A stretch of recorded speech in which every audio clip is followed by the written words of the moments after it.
Okay, first of all, I'd like to say I'm feeling a bit overdressed today. Are you sure you sent me the right email? Yeah? Okay. Let me begin. According to a report published by the World Economic Forum in January 2016, 65% of children entering primary school today will ultimately end up working in completely new job types that don't yet exist. Already, the competition is fierce. The job market is saturated by degree holders, and today's graduates must work much harder to stand out and get themselves noticed by employers. Degrees are the new school-leaving certificates, and master's degrees are the new bachelor's degrees. The emergence of the gig economy has resulted in much shorter-term contracts and more freelance work being done by fresh graduates. Now, although this may appeal to some people, it does not offer the sense of long-term security for others who may wish to plan for a more secure future. So, how do we prepare the next generation for what is being referred to as the Fourth Industrial Revolution? Where do we begin? Well, one way is through skills over content.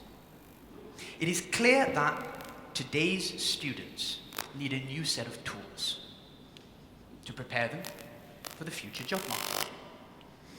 Transferable skills, critical thinking skills, problem solving, and the like.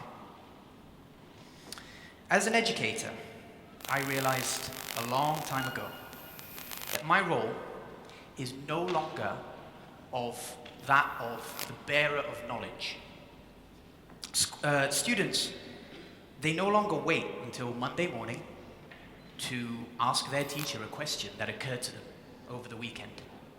They already have all of the answers in their pockets, always a few clicks or a few swipes away. The role of an educator in today's world, I believe, is that of a facilitator, a guide for students. We can show them the door, but they are the ones that have to walk through it. Education has recently undergone its own revolution in many parts of the world, with educators and policymakers moving towards more student-centered, conceptually driven pedagogy.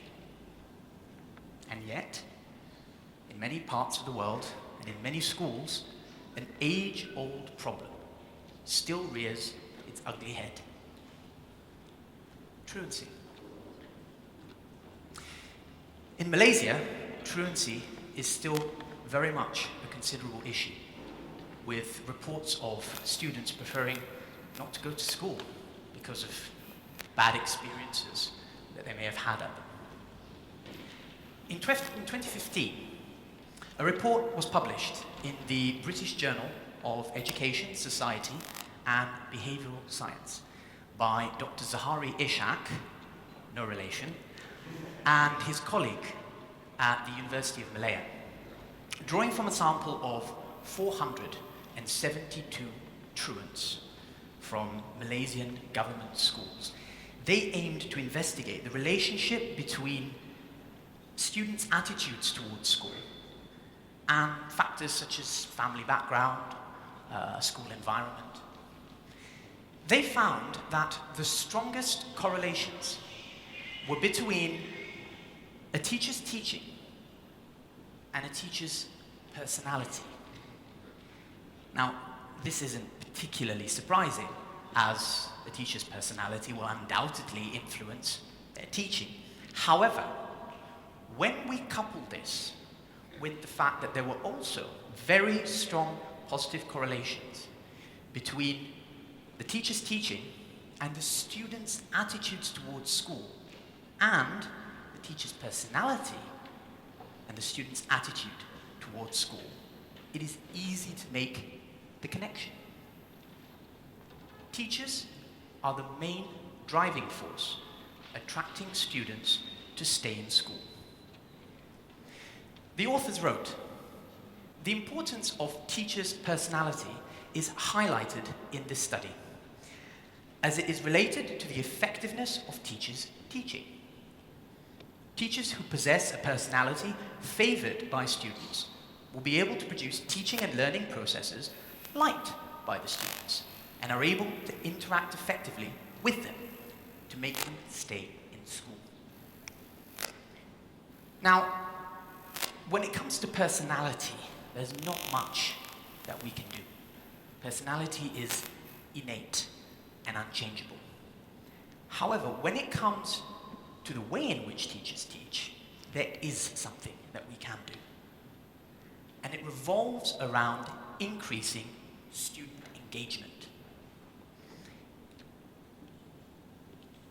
Engagement can be seen as the action or the behavioral, emotional, and cognitive manifestations of emotion. Now, I have highlighted two considerations. Firstly, that we need to teach students more transferable skills to prepare them for the future job market. Secondly, we need to increase student engagement. How do we do this? Well, one way might be through the use of technology. The field of education technology, or EdTech, has rocketed in recent years, with companies such as Google, Microsoft investing a lot of money into creating products and tools to help teachers engage students. Tools such as Google Classroom, Kahoot, and even Twitter have given a platform to both teachers and students alike to share ideas, learn transferable skills such as computer coding, conduct investigations, and curate resources.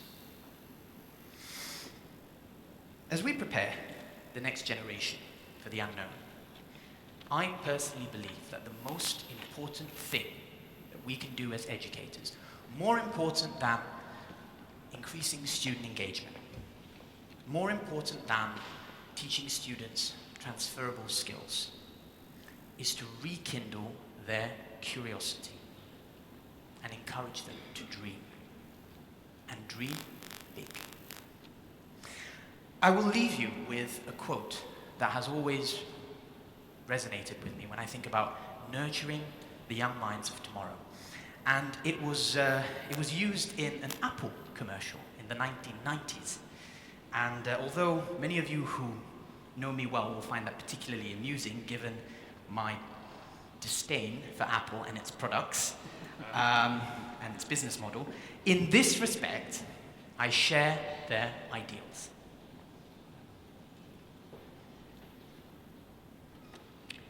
Here's to the crazy ones, the misfits, the rebels, the troublemakers, the round pegs in the square holes, the ones who see things differently. They're not fond of rules, and they have no respect for the status quo. You can quote them, disagree with them, glorify or vilify them. Just about the only thing that you can't do is ignore them, because they change things. They push the human race forward. And while some may see them as the crazy ones, we see genius. Because the people who are crazy enough to think that they can change the world are the ones who do. Thank you.